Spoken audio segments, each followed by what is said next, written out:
Aurora, this is Sterling, and this is our wonderful home on wheels, Firefly. Thank you so much for joining me again this week. So I have a pretty exciting episode coming up for you. When I left you last time, I was in Iowa, had a really wonderful time with my friends there, having bonfires, meeting my friends' horses, taking Sterling on a 4x4 little adventure, which was super entertaining, and just all around having a lot of laughs and good outdoor time with my friends there. Then we drove pretty breakneck speed across to Colorado and ended up in my heart home, my home base, Buena Vista, right in the middle of Colorado. This place is absolutely incredible. I've spent so much of my life here, and I'm super excited to show you around and also give you a little bit of an insight as to what I have to do when I'm at the home base before I leave again for a few months. So the appointment's going to make some cool little van updates, take advantage of the fact I have a tool shed here and help and all of that. Then I have a great interview with Noami of Diversified Vanlife and irietoaurora, Nomads at the Intersections podcast. She is a really incredible person. And, I've been really busy this month and feeling kind of beat down. As I think we all are this year a little bit, it's just easy to really get super exhausted, and van life can be really exhausting. So we're going to talk about self-care on the road. We're also going to dip into some information about Black Lives Matter, her involvement in that, and also just about diversifying the voices that are coming out in the van life community in general. But first, before we get to all of that, I wanted to give you some updates about the channel.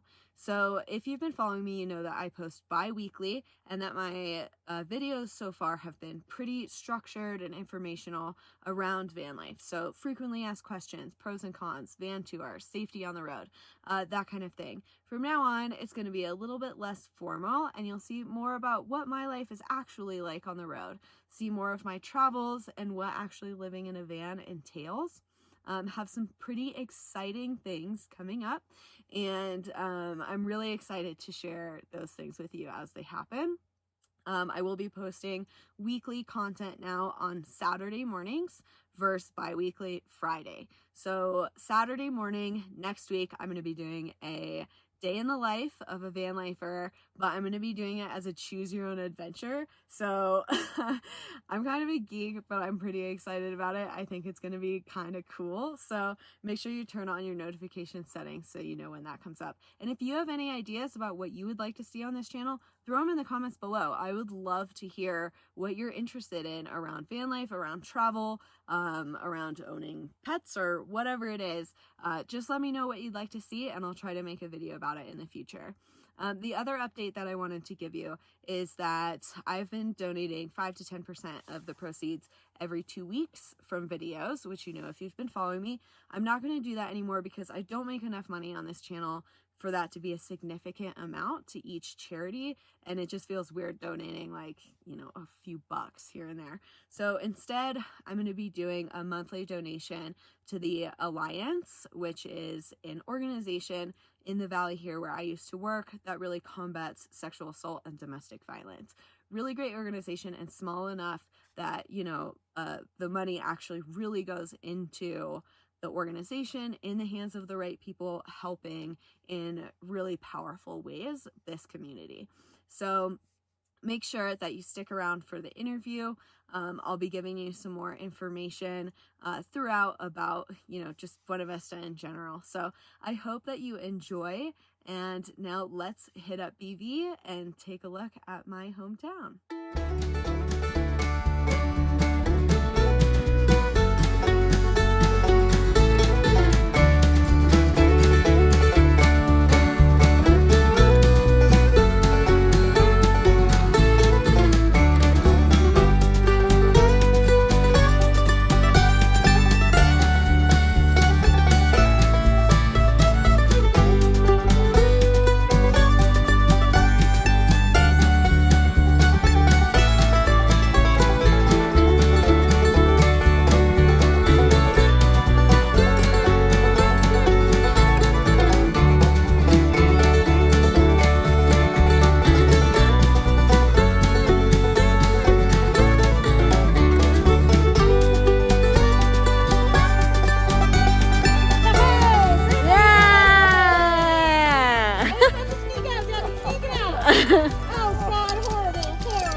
Good thing about van life is you can park right next to the mountain biking trails.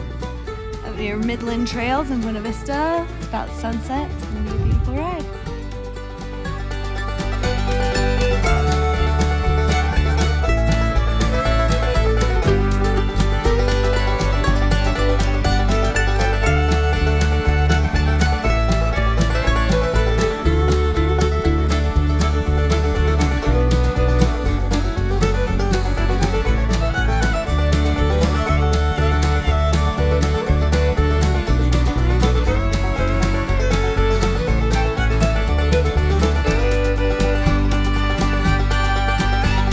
Gosh, such a beautiful night. Really good ride, and man, I'm lucky to have Buena Vista as a home base. I love it here. Love you, Colorado. If you are in Buena Vista and you get to go mountain biking, you should go to Blackboro Bikes if you want to rent a mountain bike, or if anything happens to your bike. They're awesome, super local. They fixed my bike right here, got it all nice and tuned up. This is Matt. Hello. Also, they have a bar in the shop, which is awesome. One super hard thing about COVID is you can't go to the vet with your doggo. Sterling's in getting his checkup before we leave again for the winter, and hopefully everything's okay. Well, we've got a heart murmur, but we knew that, but it got worse. Elevated liver blood count, but not too bad. And we got some pain meds refilled. Huh? Who's a good boy? Are you the brave boy? When at home base, it's also time to completely clean out the van and reorganize everything.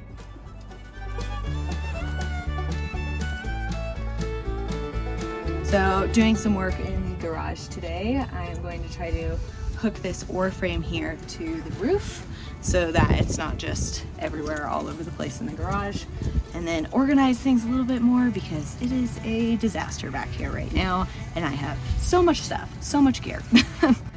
Okay, so I put these eye hooks up in here on that side. Hopefully that'll be enough to keep the oar frame up here. If you're a boater, you know, enough straps, anything will go. All right, so I got the garage fully organized now. It is so much better. I can get my bike in and out way easier, which helps me motivate to go mountain biking more often when I'm not fighting the messy garage. Everything's strapped in and sturdy and organized, and definitely recommend putting in like eye hook kind of things and strapping to them if you have a lot of gear like I do. So yeah, super pumped about this. So my other van project that I did while in town was to give a little tribute to my favorite place in BV, the Deer Hammer Distillery.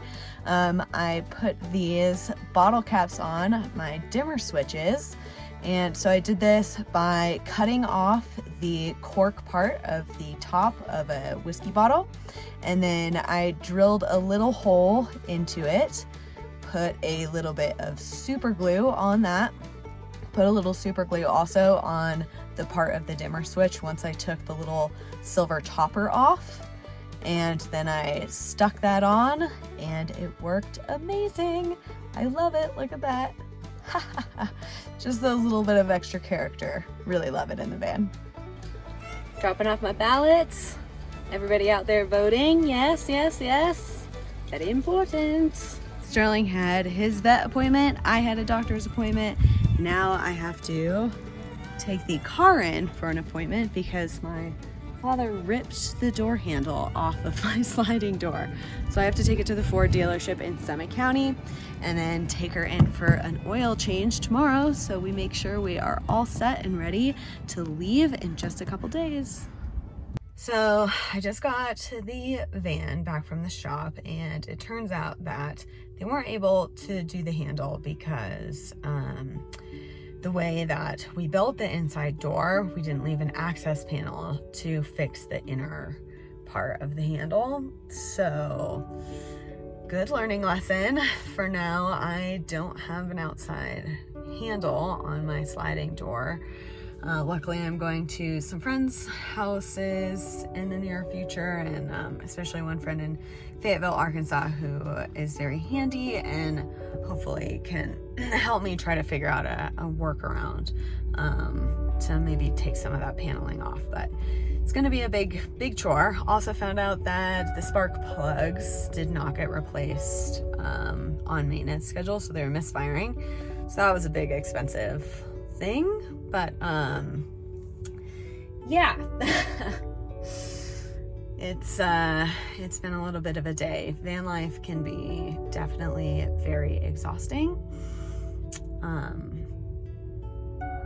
Yeah, there's ups and downs to it for sure. And this is, things break a lot, and this is just one of those times. So get through it, but I'm very glad that I was able to sit down with Noami and talk about some self-care things, because I am feeling a little exhausted, a little beat down by things right at the moment. So enjoy the interview up ahead, and I will see you on the other side.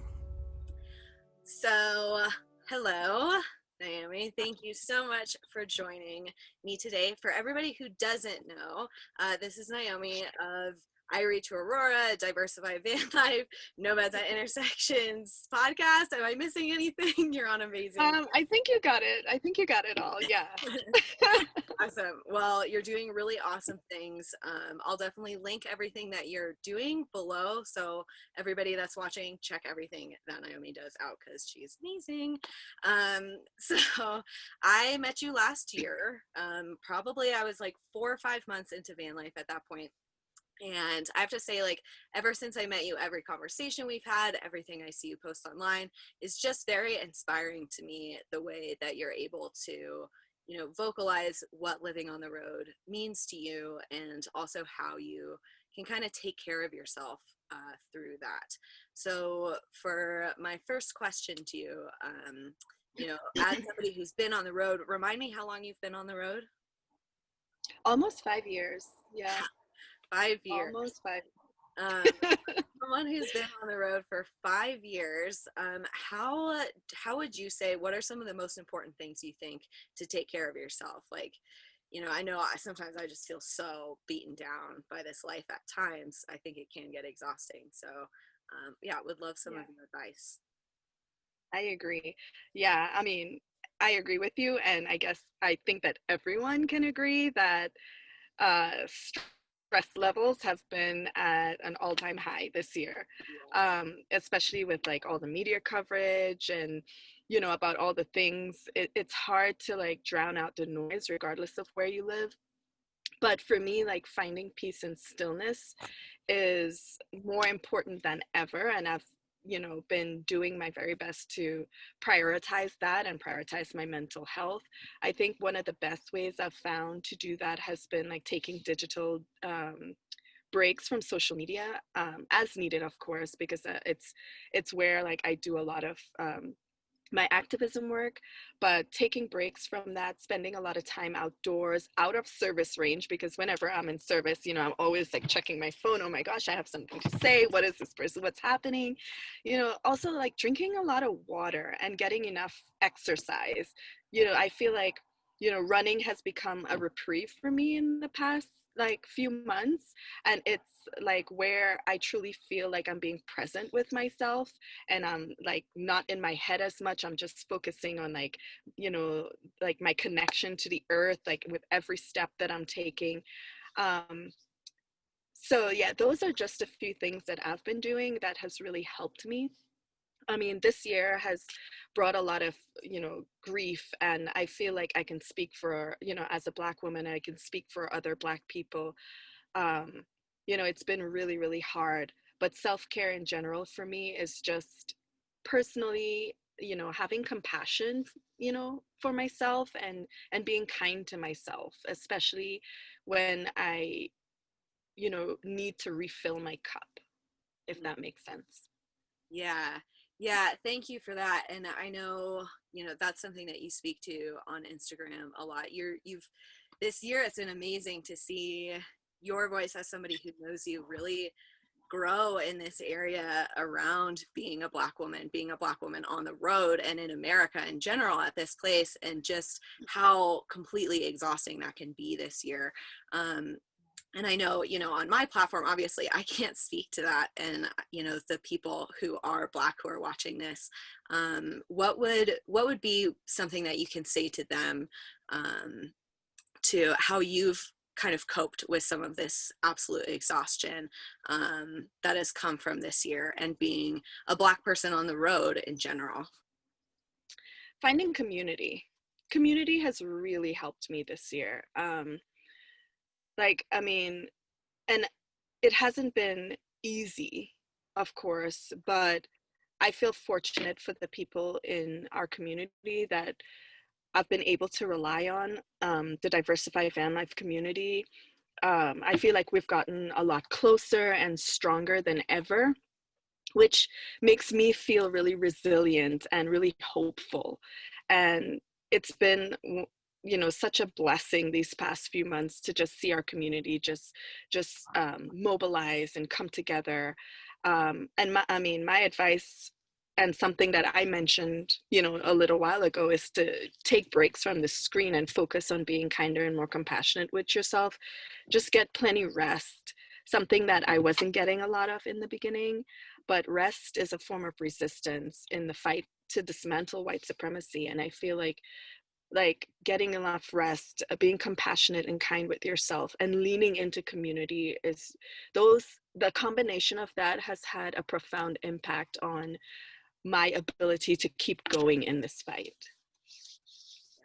Yeah, that's amazing. And with the van life community in general, have you found, even outside of other people of color on the road, have you found a lot of good reception? Have you found some resistance to this change, to the shift to bringing in more diverse voices?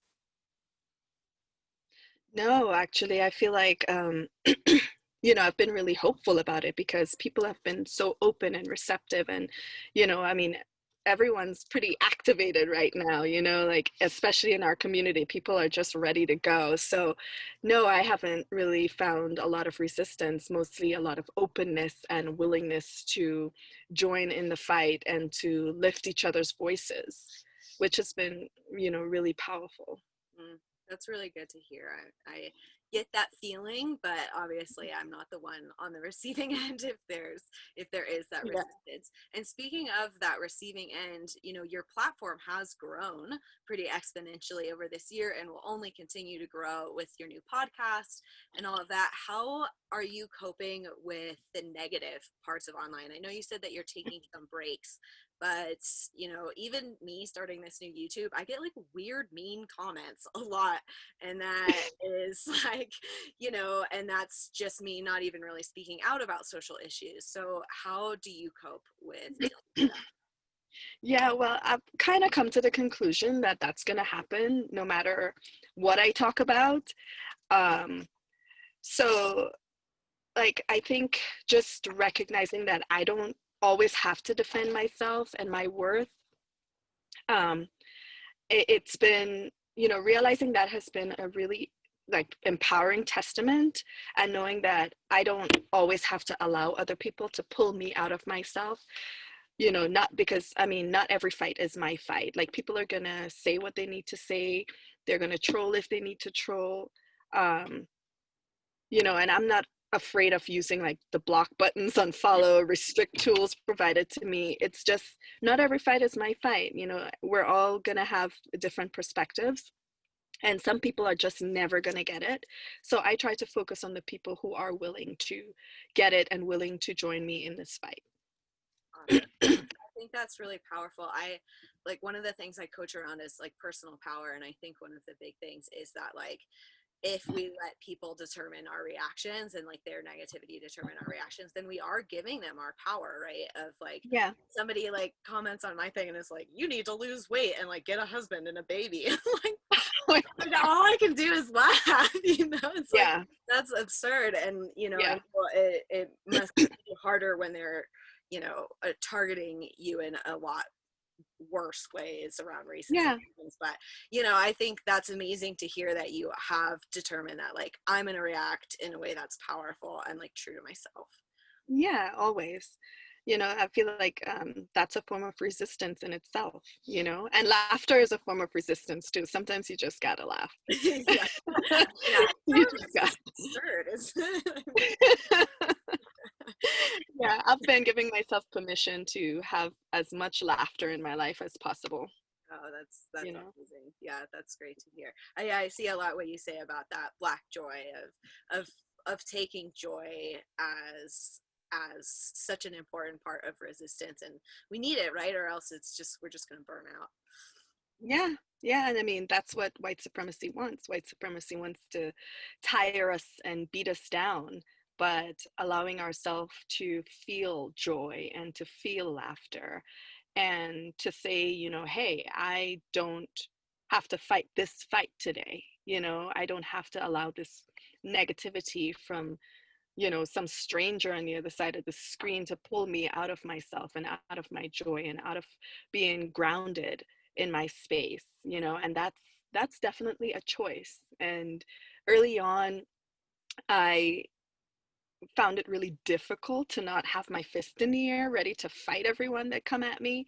And I really allowed, you know, others to pull me out of myself. And, it was a hard realization, but now, I feel really grounded in, the understanding that I don't have to fight with everyone. I can allow myself to focus on the positivity and, have hope that we are making a difference and focus on the people who are willing to be open with me and be uncomfortable with me, and that's powerful. Yeah. Yeah, you are powerful. Thank you. But I want to pull it back to van life in general. One more thing that I can't really speak to as a solo traveler is how do you self-care with living with a partner in such a small space? Like that is something I can't even imagine living with somebody in this van. So I'm wondering how you are able to kind of keep your individual space and care in that Yeah. situation. I feel like, we've come a long way, my partner and I, in this space. Like early on, it was really difficult, just maneuvering around each other and recognizing like, okay, like you're in a certain mood today. Like, how do I, where's my place in all this? Everything was kind of just chaotic and smooshed together. But over the past few years, I guess we've learned to prioritize communication with each other. I mean, this year we have both put self-care to the forefront as part of our daily routine, something that was really difficult early on. But I feel like, like, like prioritizing communication, we've, you know, allowed ourselves, like, through listening to our bodies, sleeping in a little longer, or if it's me, like leaving him in the van for a couple of hours and going for a run so that he can have some, a space for reflection and silence and peace.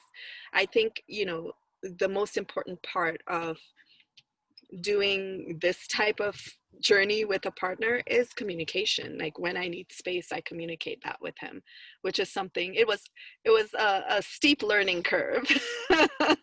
But we've done really well with also just recognizing that, okay, my partner's tired, maybe I should, take my work outside and let him have the bed, or let him sleep in a little longer, or him let me sleep in a little longer, which he does it most of the time. But yeah, communication is everything when you're living this way with a partner. Yeah, awesome. Yeah, I'm can't, yeah, like I said, it blows my mind that you can do it, and I would imagine it just takes, yeah, that communication every single day. Mm-hmm. And also probably having the right partner to do it with, like, Dustin's awesome. I think so. I really think that having the right partner is key. Yeah. A partner that's willing to go through the hard stuff with you and learn to communicate with you in that way. Sweet. So any last words of advice for people on the topic of, mental or physical self-care? I know one thing that I've heard you mention a lot is only driving like 3 hours a day, 4 tops. I failed at this this month. It was horrible. So everybody do this piece of advice, because I am still recovering. It was just awful. So any other pieces that you want to bring in? Traveling really slowly has been our go-to for the past few years. I think for the past like maybe 2 years, we've made a choice to travel really slow. Traveling minimum hours per day, and also like finding some tools that can help create some sort of routine. I mean, routine is really difficult when you're living on the road. I mean, it's almost unreachable at times, I feel. But I try to focus less on like, okay, I need to have a routine, and then like focus on creating tools for myself that I can always return to when I need to feel grounded. I mean, whether it's like tuning out social media, which has been you know a very important tool this year, recognizing that, okay, I need to tune out. Also, like some sort of exercise, even if it's like getting on my yoga mat for 20 minutes and just stretching, or even just laying down on my yoga mat and feeling the sun on my skin, meditation, getting therapy. I mean, we can all agree that this year has been really tough on everyone's mental health. Having a therapy session, once per week, or cooking a healthy meal with my partner once a day. Like, do something every day that can, help with making you feel grounded and bringing you back to yourself, refilling your cup. That's one of the most important things that we can all focus on this year, especially. And just like I said, traveling slow. You'll be surprised the magic that happens when you travel slow. But yeah, those are some of the tools that I use. So, I recommend them. Awesome. Yeah, I think all of those are super invaluable, and definitely I'm going to be taking your advice on Do it. that as well. Do So it. before we wrap up, will you just tell people a little bit about your newest project? Yeah, my newest project is Nomads at the Intersections podcast, presented by Diversify Vanlife. And it is a platform, a podcast created to do almost as an extension of what we're already doing at Diversify Vanlife, is amplifying the voices of underrepresented individuals within the road travel community and the outdoor community. So you'll be hearing a lot of stories from individuals you don't really hear from in the nomadic road travel community. So the first episode launches on Friday, October 23rd. That's awesome. Yeah, yeah, yeah. A lot. Yeah. So I guess it's launching today. Yeah, and I really recommend people give it a listen. We have a lot of amazing things planned for this season, and we're really excited to share it with everyone. Awesome. Yay, I can't wait to tune in. It's going to be really great to be able to hear you every week too. I know. Awesome. Well, thank you so much. I really appreciate you being on here today. And everybody, check out Noami. I'll link all of her stuff below. And yeah, I will see you on the road soon. Yeah, definitely. All right, y'all. Thank you so much for joining me today. I am absolutely exhausted after a crazy week being back home, seeing friends, seeing family, getting a whole bunch of stuff done, all the appointments that I went to. And so I am going to tune out now, but I hope that you join me next week for a day in the life, choose your own adventure, which could be awesome, could be weird, who knows. So yeah, if you liked this video, please like, subscribe, comment, turn on your notifications so you get my videos every week. And I will be coming at you on Saturday mornings, remember now, rather than Fridays. So I will see you next time, and thank you for joining me.